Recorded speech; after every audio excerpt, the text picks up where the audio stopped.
आपके हिसाब से इंडिया का या छोड़िए दुनिया का स्मार्टेस्ट बिजनेस कौन सा है? कौन सी कंपनी आपके हिसाब से स्मार्टेस्ट है? कमेंट करके बताइए। आज जिस कंपनी के बारे में मैं बात कर रहा हूं ना, मैंने कई 100 बिजनेसेस एनालाइज किए हैं, लेकिन मेरे हिसाब से this is the most clever business I have seen. सबसे स्मार्ट बिजनेस ये है जो मैं आज डिस्कस करने वाला हूं, और इसीलिए ना मैं बहुत एक्साइटेड हूं। आई एम श्योर कि ये पूरे वीडियो में आप बहुत हैरान होने वाले हो। सोचिए, एक ऐसी कंपनी, एक ऐसी इंडस्ट्री में जिसमें हर कंपनी लॉस में है। मैं बात कर रहा हूं हॉस्पिटैलिटी या होटल बिजनेस की, जिसमें टाटा का जो ताज होटल्स है ना, इंडियन होटल्स, वो भी अक्सर लॉसेस में रहता है। आप किसी भी होटल चेन को उठा के देख लीजिए, ओयो हो, इंटरनेशनल होटल चेन्स हो, ज्यादातर होटल चेन्स लॉस में रहती हैं। ये एक ऐसी कंपनी है जिसके बारे में मैं बात कर रहा हूं, सुपर प्रॉफिटेबल इस इंडस्ट्री में जिसमें हर कोई लॉस में रहता है। और सुपर प्रॉफिटेबल कैसे? आपको 25 साल तक फ्री हॉलिडे देके 4 स्टार 5 स्टार रिजॉर्ट्स में। सोचिए, फ्री हॉलिडेज और फिर भी प्रॉफिटेबल। और वो 5 स्टार होटल्स जो एक दिन का 5,000 7,000 8,000 रुपए लेते हैं, वो लॉसेस में। कैसे किया इस कंपनी ने? आज बिजनेस गेम्स एपिसोड 3 में हम जानेंगे कि कैसे क्लब महिंद्रा होटल इंडस्ट्री को उस तरीके से डिसरप्ट कर रही है जैसे जियो ने टेलीकॉम कंपनी को किया था। आज बिजनेसेस को देखने का हमेशा के लिए आपका पूरा नजरिया बदल जाने वाला है। This is Pranjal Kamra. शुरू करते हैं फिनोलॉजी। एक वार्निंग, जैसा मैंने कहा, मुझे ये इंडिया का सबसे क्लेवर बिजनेस लगता है, तो नेचुरली मैं इस बिजनेस में इन्वेस्टेड हूं। इसलिए मैं जो बोलने जा रहा हूं, अच्छी और बुरी दोनों चीजें मैं आपसे बोलूंगा, लेकिन उसको मान लीजिएगा कि मैं बायस्ड हूं। और एक और चीज मान लीजिएगा कि ये बिल्कुल भी रिकमेंडेशन नहीं है, क्योंकि मैंने इस बिजनेस को डीपली एनालाइज किया है, तो मैं आपको एनालाइज करना सिखा रहा हूं। और ये एक बहुत अच्छी कहानी भी है, लेकिन रिकमेंडेशन बिल्कुल नहीं है। आप इन्वेस्ट करते हैं तो रिस्क पूरा आपका रहेगा। 4-5 बहुत बहुत इंटरेस्टिंग पॉइंट्स हैं। हम पहले सबसे इंटरेस्टिंग पॉइंट से शुरू करते हैं। बहुत सिंपल है। ज्यादातर 4 स्टार 5 स्टार होटल्स जब बनते हैं तो उसमें ना एक मेजर प्रॉब्लम होता है। उनको लोकेशन ऐसी रखनी पड़ती है कि ट्रैवलर्स आए, अगर कोई एयरपोर्ट से निकल के कहीं रुकना चाहता है तो उसको वो होटल दिखे। तो लोकेशन, प्राइम लैंड बहुत जरूरी होता है। इसलिए ज्यादातर 4 स्टार 5 स्टार होटल या तो किसी बहुत पॉपुलर टूरिस्ट डेस्टिनेशन के पास होते हैं या एयरपोर्ट के पास होते हैं। एक 5 स्टार होटल अगर मान लीजिए 100 करोड़ रुपए में बनता है, तो 40-50% उनकी कॉस्ट ना होती है लैंड को एक्वायर करने की कॉस्ट। 40-50 करोड़ रुपए लैंड खरीदने में लग जाते हैं। अब अगर आपका इतना बड़ा कैपिटल एक्सपेंडिचर हो रहा है, अगर आप 100 करोड़ पे होटल बना रहे हो, तो आपको रेंट ज्यादा रखना पड़ेगा ताकि आपके 100 करोड़ रुपए रिकवर हो। ये बेसिक प्रॉब्लम है सारे 4 स्टार 5 स्टार होटल्स के साथ। अगर वो कहीं दूर खोल लेंगे जहां लैंड सस्ता है और उनका 100 करोड़ का होटल 70 करोड़ में बन गया, तो लोग आएंगे क्यों वहां रुकने? इस कारण उनको महंगा लैंड खरीदना पड़ता है, फिर उसको रिकवर करने के लिए हायर रेंटल चार्ज करना पड़ता है। तो जैसा जियो ने डिसरप्शन किया ना कि कॉल्स अनलिमिटेड बाय डिफॉल्ट सबको दे दो, कोई भी प्लान हो अनलिमिटेड कॉल ऐसे ही दे दो, और पूरी टेलीकॉम इंडस्ट्री डिसरप्ट हो गई। क्लब महिंद्रा ने वही होटल्स के साथ किया कि ठीक है, होटल्स की मेन कॉस्ट है लैंड कॉस्ट ना, और अगर सस्ता लैंड होगा, कहीं रिमोट जगह पे होगा, तो क्लाइंट्स नहीं आएंगे, कस्टमर्स नहीं आएंगे। इसको हम कैसे चेंज कर सकते हैं? और देखिए कैसे उन्होंने चेंज किया। सेल्स पिच से शुरू करते हैं। वो आपसे कहेगा कि क्या आप 25 साल तक अपनी फैमिली के साथ फ्री हॉलिडे करना चाहते हो 4 स्टार 5 स्टार रिजॉर्ट्स में, देश में भी और दुनिया में भी। लगभग देश में तो हर जगह हमारे रिजॉर्ट्स हैं। आपको 25 साल तक फैमिली के साथ स्टे एंड एक्टिविटीज मिलेंगी। 25 साल आपको चिंता नहीं करना कहां रुकूंगा, होटल कितना महंगा होगा, परिवार को घुमाने लेके जाऊं कि नहीं, पैसों की चिंता करना ही नहीं। वो आपको एक सिंपल कैलकुलेशन बताएगा। आज 4 स्टार 5 स्टार होटल में एक दिन रुकने की कॉस्ट है 5,000 रुपए। हमारी क्लब महिंद्रा मेंबरशिप अगर आप लेते हैं तो आपके परिवार को 25 साल की मेंबरशिप मिलेगी, जिसमें आप 25 सालों तक हर साल 7 दिन का फ्री हॉलिडे ले सकते हो हमारे रिजॉर्ट्स में। हर साल 7 दिन 25 साल तक। अब इसको वो कंपेयर करेगा एक नॉर्मल 5 स्टार होटल के स्टे से। एक दिन का 5 स्टार में मिनिमम कॉस्ट आएगी अगर आप रुकेंगे 5,000 रुपए। एक साल की कॉस्ट हो गई 35,000 रुपीज। इसको अगर अपन 25 साल गिन लें तो ये होगा क्लोज टू 9 लाख रुपीज। वो भी तब जब हम मान लें कि 25 साल तक 5 स्टार होटल्स में स्टे की कॉस्ट नहीं बढ़ेगी, जो हम सबको पता है कि बढ़ेगी। 10 साल बाद 5,000 के बदले 10,000 लगेंगे, 20 साल बाद शायद 20,000 लगेंगे। अगर हम इन्फ्लेशन को भी ले लें तो शायद अगले 25 साल की ना ये कॉस्ट आ जाएगी 5 स्टार में रुकने की 15 लाख, 18 लाख या 20 लाख। और इसके बदले अब वो सेल्समैन आपको बोलेगा आप क्लब महिंद्रा मेंबरशिप ले लीजिए 5 लाख रुपए की, और 25 साल तक हर साल 1 हफ्ते 5 स्टार में स्टे हमारी तरफ से फ्री। अब आप एक तरफ देख रहे हो 20 लाख रुपए, दूसरी तरफ देख रहे हो 4-5 लाख रुपए, 75% का डिस्काउंट। आप क्यों नहीं लोगे? अब जब आप समझ चुके हो कि कैसे करके वो क्लाइंट्स को लाते हैं, मेंबरशिप्स बेचते हैं, अब जानते हैं कि मेंबर्स को आखिर वो इतना सस्ता स्टे और पैकेज ऑफर कैसे कर पाते हैं। एक सिंपल चीज करके, मैंने मेंबरशिप आपको बेच दी ना, अब आप 25 साल तक मेरे मेंबर हो ना। अब आप किसी टूरिस्ट डेस्टिनेशन में गए, एयरपोर्ट से निकले और मेरा रिजॉर्ट एयरपोर्ट से 50 किलोमीटर दूर है, रास्ते में 10 ताज होंगे, आईटीसी होंगे, ओबेरॉय होंगे, लेकिन वहां जाओगे ना तो आपको 5,000 रुपए पर डे लगेगा। क्लब महिंद्रा का रिजॉर्ट 40 किलोमीटर दूर है, आपका टैक्सी का भाड़ा 2,000 रुपए लग जाएगा, लेकिन क्योंकि वहां स्टे फ्री है तो आप वहीं जाओगे। तो क्लब महिंद्रा ने क्या किया, बाकी होटल्स को, जो पूरे प्रोजेक्ट को होटल खड़ा करने की कॉस्ट थी 100 करोड़ रुपए, क्लब महिंद्रा के लिए वो कॉस्ट थी 55 करोड़ रुपीस। क्योंकि जहां बाकी होटल्स ने लैंड लिया 50 करोड़ में, क्लब महिंद्रा ने शहर में जहां सबसे सस्ती जमीन मिल रही थी वहां 5 करोड़ में लैंड ले लिया, लैंड कॉस्ट को 90% कम कर दिया। अब अगर प्रोजेक्ट कॉस्ट ही मेरी दूसरों से आधी हो गई तो मैं दूसरों से आधे रेंटल पे होटल्स दे भी तो सकता हूं। This is very smart, very clever. सारे 5 स्टार होटल्स में ना एक ही मेन प्रॉब्लम रहती है कि लोग नहीं आते, वॉक-इन्स नहीं होता। इतनी महंगी लैंड खरीद के भी कस्टमर्स को अट्रैक्ट करना मुश्किल होता है। क्लब महिंद्रा ने वो प्रॉब्लम ही हटा दिया, मेंबरशिप पहले ही बेच दी।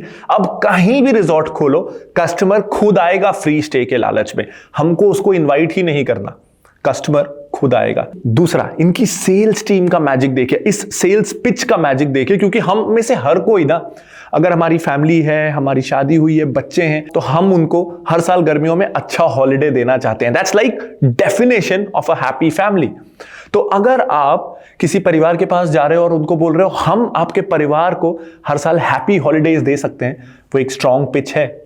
इतना स्ट्रॉन्ग पिच और इतनी अच्छी सेल्स टीम कि इंडिया में आपको नेटफ्लिक्स के सब्सक्राइबर्स पता है जो 200 रुपए महीना है, 2,500 रुपए साल का, 2,500 रुपीज इन ईयर, उसके टोटल मेंबर्स इंडिया में कुछ 40-50 लाख है। अब क्लब महिंद्रा के आपको टोटल मेंबर्स पता है, जिसकी मेंबरशिप 5 लाख से शुरू होती है और शायद 15-20 लाख तक जाती है। इसके टोटल मेंबर्स इंडिया में 3 लाख के आसपास है। कितना पावरफुल है इनका ये एक पिच कि फैमिली को free holidays 4 star 5 star resorts में अगले 25 सालों तक, और उससे वो अपनी टोटल लैंड कॉस्ट को 90% कम कर देते हैं। अब ये वीडियो है बिजनेस गेम्स का, और आप सोच रहे हो मैं तारीफ कर रहा हूं। पिछले 2 वीडियोस में तो मैंने भर भर की बुराई की थी, तो सब कुछ अच्छा तो नहीं है ना, इसलिए तो ये बिजनेस गेम्स है। काफी चीजें ऐसी हैं जो अच्छी नहीं है। अब हम आते हैं थोड़ी नॉट सो ऑब्वियस चीजों की तरफ। अब हम आते हैं कि कैसे ये कस्टमर के लिए, आपके लिए अच्छा नहीं है। अब अपफ्रंट जो क्लब महिंद्रा आपसे फीस लिया वो तो लिया, हर साल ना क्लब महिंद्रा आपसे एक मेंटेनेंस फी भी लेता है। अब मेंटेनेंस फी हर साल बढ़ती भी है। रफली आज मेंटेनेंस फीस आपको 20,000 रुपए पर ईयर के हिसाब से देनी पड़ेगी। अब हम ऐसे ही देख लें कि अगर आपको 20,000 रुपए मेंटेनेंस फी देना है और हर साल आपको 7 दिन मिलेंगे स्टे के लिए, यानी 3,000 रुपीज पर डे, तो आप वैसे भी हर साल दे ही रहे हो। शुरू में आपने मेंबरशिप दे दी, वो अलग, 3,000 रुपए पर डे एक तरीके से आप हर साल वैसे भी दे रहे हो। अगर आप किसी 5 स्टार होटल को जाके बोलो ना कि 25 साल तक मैं लिखित में आपको गारंटी देता हूं कि मैं हर साल 7 दिन के लिए आपसे रूम लूंगा, तो अपने 5,000 के रूम को ना वो भी वैसे भी 4,000 रुपए तो कर ही देगा। 20% डिस्काउंट तो आपको मिल ही जाएगा अगर आप हर साल की गारंटी दो तो। अब लग रहा है कि क्लब महिंद्रा उतना भी अच्छा नहीं है ना, कस्टमर्स के लिए एटलीस्ट। खुद के लिए तो बहुत अच्छा है, तभी वो बहुत प्रॉफिट्स कमा रहा है, कस्टमर्स के लिए उतना अच्छा नहीं है। अभी तो सिर्फ शुरुआत है जी। अभी अगली चीज अगर मैं आपको बोलूं, क्लब महिंद्रा के एंगल से सोचिए, उसने तो आपको मेंबरशिप दे दी, कई सारे मेंबर्स बना भी दिए। अब अगर मेंबर्स बहुत सारे बन जाएं और होटल्स ज्यादा ना खोले, क्लब महिंद्रा नए नए होटल ना खोले, तो क्या होगा? वही होगा जो हमारे रेलवे में होता है, वेटिंग ही वेटिंग होगी, रिजर्वेशन कभी मिलेगा ही नहीं। यानी मैं कस्टमर्स को यह बोल रहा हूं कि देखो मेरे पास 80 रिजॉर्ट्स हैं, 100 रिजॉर्ट्स हैं, लेकिन मैं और नए रिजॉर्ट खोल ही नहीं रहा, वो वही रिजॉर्ट्स दिखा के मैं उनसे पैसे लिए जा रहा हूं। क्लब महिंद्रा ऐसा करता है, मैं ये नहीं बोल रहा, लेकिन बिजनेस मॉडल ऐसा करने की गुंजाइश पैदा करता है, मैं ये बोल रहा हूं। तो अब सोचिए, कई बार आपने एक दो बार ट्राई किया हॉलिडे लेने का, लेकिन क्योंकि बहुत सारे 3 लाख मेंबर्स हैं, सब ट्राई कर रहे हैं, 4000 के आसपास रूम्स हैं क्लब महिंद्रा के पास, और 3 लाख मेंबर्स हैं जो अपनी फैमिलीज को लेके आते हैं, यानी लगभग 10 लाख लोग क्लब महिंद्रा में रुकना चाहते हैं। 3 लाख मेंबर्स, एक के परिवार में 3-4 लोग, 10 लाख लोग रुकना चाहते हैं, रूम्स हैं 4000। गर्मियों की छुट्टियों में क्या होगा, सर्दियों की छुट्टियों में क्या होगा? रूम्स नहीं मिलेंगे। यानी उस समय आप क्या करोगे? आप 2-2 महीने पहले से बुकिंग करोगे, 3-3 महीने पहले, 4-4 महीने पहले से बुकिंग करोगे। यहीं आता है अगला क्लॉज। इन जो टाइम शेयर कंपनीज की कैंसिलेशन टर्म्स होती है ना, वो बहुत अच्छी नहीं होती। अगर आपने फोन करके ताज बुक कर दिया और आप कैंसिल कर दो तो कुछ नहीं होगा, लेकिन अगर क्लब महिंद्रा को आपने बुक कर दिया और आपको बुक पहले करना पड़ेगा, नहीं तो मिलेगा नहीं, क्योंकि रूम्स की स्कैर्सिटी है, तो आप 2 या 3 महीने पहले बुक करोगे। अब अगर आप इतना पहले बुक करोगे तो हो सकता है कि प्लान्स में कुछ चेंज आ जाए और आपको हॉलिडे के थोड़े दिन पहले कैंसिल करना पड़े। अब कुछ दिन तक तो क्लब महिंद्रा में कैंसिलेशन फ्री है, लेकिन अगर आप मान लीजिए 1 तारीख को जा रहे हो कहीं हॉलिडे पे और आपने उसके 7 दिन के अंदर अंदर कैंसिल करने की कोशिश की, 25 तारीख को, 28 तारीख को कैंसिल करने की कोशिश की, तो आपके डेज लैप्स हो जाएंगे, यानी आपको हॉलिडे नहीं मिलेगा, लेकिन आपके अकाउंट से वो हॉलिडे डिडक्ट हो जाएगा। तो एक तरीके से आपके वो जो 20,000 रुपए साल की एनुअल मेंटेनेंस फीस है वो भी वेस्ट गई। शुरू में जो आपने सोचा था मैं हर साल हफ्ते भर का हॉलिडे करूंगा, उसमें से 1 साल वेस्ट गया और आपको हॉलिडे मिला भी नहीं। अगर आप ये नॉर्मल हर साल 5 स्टार होटल बुक करते तो ऐसा नहीं होता। Bad cancellation.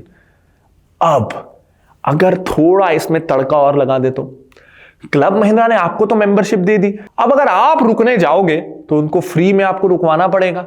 उनका क्या फायदा? आपसे तो उन्होंने 1 टाइम फीस भी ले ली, एनुअल मेंबरशिप भी ले ली, अब वो आपको क्यों रुकवाएं? सोचिए, अगर आपके मेंबर पोर्टल में ऐसा दिखे कि नो रूम्स अवेलेबल और GoIbibo या मेक माई ट्रिप में क्लब महिंद्रा वो रूम्स बेचने लगे, तो क्योंकि वहां से अगर कस्टमर आएगा तो 5,000 रुपए और मिलेंगे, आपसे उनको क्या मिलेगा? अगर ऐसा होने लगे तो अगेन ये मैं एलिगेशन नहीं लगा रहा उन पे, लेकिन सच्चाई ये है, वो आपको ये नहीं बताते कि आप मेंबर नहीं भी हो तो बिना ये अपफ्रंट फीस दिए, बिना 4-5 लाख 10 लाख रुपए की फीस दिए भी मेक माई ट्रिप और GoIbibo में वैसे भी आपको रूम मिलेंगे। अगर मुझे वो पता हो तो मैं ये 4-5 लाख रुपए क्यों दूं, मैं वहीं से ले लूंगा। अब मैंने आपको स्टार्टिंग में बताया था कि इनके रिजॉर्ट्स ना वहां होते हैं शहर के सबसे आखिरी में, जहां जमीन सबसे सस्ती हुई। अब अगर आप शहर से इतना दूर हो, वहां आसपास और कुछ नहीं है, और आपको रात को भूख लग जाए तो आप खाना कहां खाओगे? आसपास तो कुछ है ही नहीं, 20 किलोमीटर थोड़ी ना जाओगे कहीं खाना खाने, तो आप खाना वहीं खाओगे।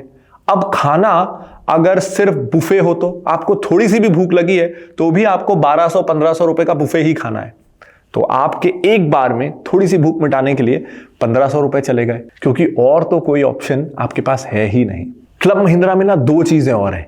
मेंबरशिप फीस जैसे मैंने आपको बताया कि 4-5 लाख से 20 लाख तक जाती है, ये 2 चीजों पर डिपेंड करती है कि आपकी मेंबरशिप का कलर क्या है। 4-5 कलर्स हैं, वो ये डिसाइड करता है कि आप हॉलिडे कब ले सकते हैं, आप अपने मेंबर पैनल से कब रूम बुक कर सकते हैं, ऑफ सीजन में, मिड सीजन में या पीक सीजन में। तो अगर मान लीजिए आपने सबसे सस्ती वाली मेंबरशिप ले ली 4 लाख रुपए वाली, तो आपको अगर राजस्थान जाना है तो आपको केवल अप्रैल या मई में जाने का मौका मिलेगा, आप रूम तभी बुक कर सकते हो। अब मई में राजस्थान कौन जाएगा? अगर आपको उत्तराखंड या हिमाचल जाना है तो आपको जुलाई अगस्त तेज बारिशों में जाने का मौका मिलेगा, तब कौन जाएगा? तो आपको शुरू में आपने 4-5 लाख रुपए की मेंबरशिप ले ली, फिर 1-2 साल बाद ना आपको रियलाइज होगा कि यार मैं जब हॉलिडे लेना चाहता हूं तब तो मैं ले ही नहीं पा रहा, मेरी तो ये मेंबरशिप ऐसी है कि मेरे 4-5 लाख रुपए भी यूज हो गए और मैं हॉलिडे एंजॉय भी नहीं कर पा रहा। एक काम करता हूं, कम से कम मिड सीजन पे अपग्रेड कर देता हूं। 2 लाख रुपए का ही है ना, 2 लाख 3 लाख और देने, 5 लाख तो पहले ही दिए हुए हैं ना मैंने, वो बर्बाद जा रहे हैं, चलो 2-3 लाख रुपए और दे देते हैं। तो अब जो आपको स्टार्टिंग में दिख रहा था ना कि 15 लाख रुपए लगेंगे अगर मैं नॉर्मली 5 स्टार में रुकूं, इसमें 5 ही लाख रुपए लग रहे हैं। 1/3 कॉस्ट, 66% डिस्काउंट। अब यहां आपने अब 5 के बदले 8 लाख रुपए दे दिए, यानी वो जो 66% का डिस्काउंट था ना वो कम होकर 45% हो गया। ऊपर से आप हर साल मेंटेनेंस फीस भी पे कर रहे हैं जो बढ़ती जा रही है। ऊपर से आप खाने के लिए बहुत महंगी कॉस्ट पे कर रहे हैं। ऊपर से आप कैंसलेशन टर्म्स बहुत ही रिजिड है और आप हर साल अपने कुछ दिन कैंसलेशन के कारण वेस्ट कर रहे हैं, क्योंकि कैंसलेशन फ्री नहीं है इतना पैसा देने के बावजूद भी। लेकिन कंडीशंस अभी खत्म नहीं हुई हैं और यही इस बिजनेस के बारे में खास है, इनकी कंडीशंस कभी खत्म नहीं होती। सरकारी स्कीम से भी ज्यादा कंडीशंस होती हैं। अब मेंबरशिप में एक दूसरा कंडीशन, मान लीजिए आपने मेंबरशिप ले ली 2 लोगों की, क्योंकि तब सस्ती वही मिल रही थी, लेकिन हर साल हॉलिडे आप जाते हो 3 लोग या 4 लोग, तो इनके रिजॉर्ट्स में ना जो एक्स्ट्रा पर्सन का चार्ज है वो बहुत बहुत ज्यादा है। हॉलिडे इज ऑल अबाउट कि आप फैमिली के साथ जाओ, फ्रेंड्स के साथ जाओ, तो आपको और लोग लगते हैं। आप सोचते हो आपका स्टे फ्री होने वाला है, लेकिन एक्स्ट्रा गेस्ट आया तो मोटी फीस पे करना है। तो जब आप ऐसी फीस पे करोगे ना तो आपको लगेगा नहीं यार, ये 2 वाली मेंबरशिप नहीं, मैंने अब तक 8 लाख रुपए दिए ना, 4-5 लाख आपने ऑफ सीजन के लिए, फिर आपने अपग्रेड किया मिड सीजन के लिए 8 लाख, लेकिन अब आप जब भी 4 लोगों को लेके जा रहे हो आपको एक्स्ट्रा फीस लग रही है। आपको लग रहा है मैंने 8 लाख रुपए तो दिया ही है ना, मैं 2 लाख रुपए और दे देता हूं, 3 लाख रुपए और दे देता हूं और मैं अपनी ये 2 वाली मेंबरशिप को ना 4 लोगों की मेंबरशिप में कन्वर्ट कर देता हूं ताकि आगे से मुझे और पैसा ना लगे। अब सोचिए, आपने अब तक 10-11 लाख रुपए दे दिए और अभी भी आप हर साल बढ़ती हुई मेंबरशिप फीस देते जा रहे हो। मैं ये नहीं कह रहा हूं कि ये कंपनी स्कैम है या बुरी है या इससे बच के रहो, ऐसा अगर हुआ रहता तो मैं इस कंपनी में इन्वेस्टेड नहीं होता। मेरे हिसाब से ये बहुत क्लेवर है, हाँ इन्हें थोड़ा और अपफ्रंट होने की जरूरत है, सारी टर्म्स कंडीशंस क्लियरली बताने की जरूरत है, लेकिन as a business, as a concept it's really smart. और तो अब मैंने काफी बुराइयां कर दी हैं, तो अब वापस आते हैं थोड़े एज अ बिजनेस इसमें अच्छा क्या है और क्यों मैंने इस बिजनेस में इन्वेस्ट किया। तो पहली चीज, इसमें कितनी भी बुराइयां हो, मुझे अब 10 लाख रुपए देने पड़ रहे हैं, ये मेरे को पिंच होगा। एज अ पेइंग मेंबर मुझे ये नेगेटिव लगेगा, लेकिन एज अ फैमिली मेंबर जिसने पैसे नहीं दिए हैं, जो बस वहां जाके रुक रहा है, वहां की एक्टिविटीज एंजॉय कर रहा है, resorts top quality resorts. Club Mahindra की मैं बाकी चीजों में बुराई करूं, लेकिन एक बहुत अच्छी चीज है कि इनकी रिजॉर्ट्स बहुत वेल मेंटेन्ड और बहुत अच्छे होते हैं। स्टे करने में बहुत मजा आता है, एक्टिविटीज बहुत अच्छी होती हैं, वहां का स्टाफ आपका बहुत अच्छे से ध्यान रखता है। तो as a non paying member मेरा एक्सपीरियंस बहुत अच्छा होता है। तो अगर मेरी फैमिली है, मेरे पेरेंट्स हैं, मेरे बच्चे हैं, वो मेरे साथ जा रहे हैं, वो लोग बहुत एंजॉय करेंगे और उनकी खुशी देख के ना एज अ कस्टमर मैं खुश हो जाऊंगा कि ठीक है यार, जो पैसे गए वो गए, लेकिन मेरी family is having a good time. और मैं ना बुरे बिजनेसेस, समाज के लिए जो बिजनेसेस बुरे हैं उनमें इन्वेस्ट नहीं करता, लेकिन क्लब महिंद्रा में मैं इसीलिए इन्वेस्टेड हूं कि जो परिवार को ये खुशी देता है ओवरऑल। अगर मैं purely from the financial point of view सोचूं तो इस बिजनेस में प्रॉब्लम्स हैं। अगर 100% मैं एज अ फाइनेंस पर्सन सोचूं, it does not make sense, लेकिन अगर मैं इमोशनल एंगल से भी सोचूं then it starts making sense. तो नेट नेट मैं ये नहीं कहूंगा कि this business is bad for the society, ना मैं ये कहना चाह रहा हूं कि ये स्कैम है, जैसा मैंने अपने थोड़ा एग्रेसिवली पिछले बिजनेस गेम्स वीडियो में कहने की कोशिश की थी। अब इसके ना थोड़े एडवांटेजेस को समझते हैं। It's a great gifting product. सोचिए अगर एक पेरेंट अपने एक न्यूली वेड कपल को शादी में क्लब महिंद्रा की मेंबरशिप गिफ्ट करे, तो अब वो मेंबरशिप खरीदी पेरेंट ने और उसको यूज करने वाले हैं उनके बच्चे, तो बच्चों के लिए तो इट्स एब्सोल्युटली ब्रिलियंट। 25 साल वो हर साल हॉलिडे पे जा सकते हैं, they can have a great time. तो यूजर का एक्सपीरियंस हमेशा अच्छा होता है। द डिफरेंस इज कि कस्टमर और यूजर कई केसेस में अलग होते हैं। बायर का एक्सपीरियंस हो सकता है अच्छा ना हो। तो इस कारण ना क्लब महिंद्रा का जो ज्यादातर फीडबैक है वो बहुत अच्छा होता है, क्योंकि जो लोग रह के आते हैं वो तो तारीफ ही करेंगे, जो पैसे दिए होते हैं उनका पता नहीं। तो ये एक बहुत अच्छा फनल है कि हर कोई एक दूसरे से तारीफ कर रहा है। दूसरा, ये जो हम आजकल ऑनलाइन कंपनीज में नेटवर्क इफेक्ट की बात करते हैं ना, कि हम व्हाट्सएप इसलिए यूज कर रहे हैं कि हर कोई व्हाट्सएप यूज कर रहा है, नेटवर्क इफेक्ट है। क्लब महिंद्रा में बहुत स्ट्रॉन्ग नेटवर्क इफेक्ट है। सोचिए, अगर मेरी पूरी फैमिली के पास क्लब महिंद्रा मेंबरशिप है और अब मेरे चाचा या मेरी बुआ चाहते हैं कि उनकी फैमिली भी कोई हॉलिडे पैकेज ले, तो मैं या मेरे पापा उनसे क्या कहेंगे कि प्लीज प्लीज हमारे पास क्लब महिंद्रा है, आप भी क्लब महिंद्रा ही लो, साथ में हॉलिडे करेंगे। यानी मेंबर ही सेल्समैन होने का काम करता है, मेंबर ही इस कंपनी का सेल्समैन है। तो अगर किसी कंपनी के पास 2.5-3 लाख मेंबर्स हैं, उस कंपनी के पास 2.5-3 लाख सेल्समैन हैं, बहुत स्ट्रॉन्ग नेटवर्क इफेक्ट है इस कंपनी के पास। बिजनेस गेम्स में मैंने 2 और वीडियोस बनाए हैं, एक जियो पे और एक बायजूस पे, और इस सीरीज में ना मेरा पूरा एम ये है कि हम बिजनेसेस को अलग तरीके से, हट के, इन डेप्थ तरीके से एनालाइज करना सीखें। आपके पास तरह तरह के मेंटल मॉडल्स आए जिससे आप बिजनेसेस की असलियत जज कर पाए। आई एम होपिंग कि ये सीरीज आपको पसंद आ रही होगी। अगर हां, तो इस तरह की और इंडस्ट्रीज को एनालाइज करने के लिए, जैसे इस वीडियो में हमने एनालाइज किया होटल्स को, अगर आप रेस्टोरेंट बिजनेस को एनालाइज करना चाहते हैं, ये जानना चाहते हैं कि क्यों डोमिनोज तो पैसा कमाता है, सबवे इंडिया में पैसा नहीं कमाता, मैकडॉनल्ड्स नहीं कमाता, पिज्जा हट नहीं कमाता, ऐसा क्या है जो डोमिनोज अलग कर रहा है, और उस तरीके की डोमिनोज जैसी और भारत में कंपनियां कौन सी हैं, तो आप क्वेस्ट पे जा सकते हैं, जहां हमने आपके लिए 25 से ज्यादा इन्वेस्टिंग इन फाइनेंस कोर्सेज लाए हैं, including academy of value investing, जो अब हिंदी और इंग्लिश दोनों ही भाषाओं में क्वेस्ट में अवेलेबल है। इसको ज्वाइन कर सकते हैं सिर्फ 500 रुपीज अ मंथ पे, और ये जो रेस्टोरेंट को एनालाइज करने वाला कोर्स है, ये भी आपको क्वेस्ट में मिल जाएगा। और इसी तरीके से इन डेप्थ एनालिसिस करके, हट के एनालिसिस करके, हर पॉइंट ऑफ व्यू से रिसर्च करके हमने हैंड पिक किए हैं कुछ 15 स्टॉक्स। ये 15 स्टॉक रिकमेंडेशंस आपको एब्सोल्युटली फ्री ऑफ कॉस्ट मिलेंगी अगर आप सीखने के लिए क्वेस्ट के मेंबर हैं तो। यानी 500 rupees a month, quest, recipe और टिकर, ये तीनों ही इंक्लूडेड है, और इसे हम कह रहे हैं फिनोलॉजी 1। सी यू इनसाइड फिनोलॉजी 1। इसका सब्सक्रिप्शन लिंक आपको इस वीडियो के डिस्क्रिप्शन में मिल जाएगा। एक important reminder, income tax filing के अब बस कुछ ही दिन बचे हैं, तो अब आप taxi.phinology.in पे जाके सिर्फ 3 सिंपल स्टेप्स में अपना इनकम टैक्स रिटर्न खुद ही फाइल कर सकते हैं ऑनलाइन, बिना किसी ऑफलाइन पेपर वर्क के। चाहे आप सैलरीड इंडिविजुअल हो, बिजनेसमैन हो या ट्रेडर हो, online instant 3 simple steps, income tax return done. अगले हफ्ते एक नया एपिसोड बिजनेस गेम्स का। This is Pranjal Kamra signing off. Bye bye.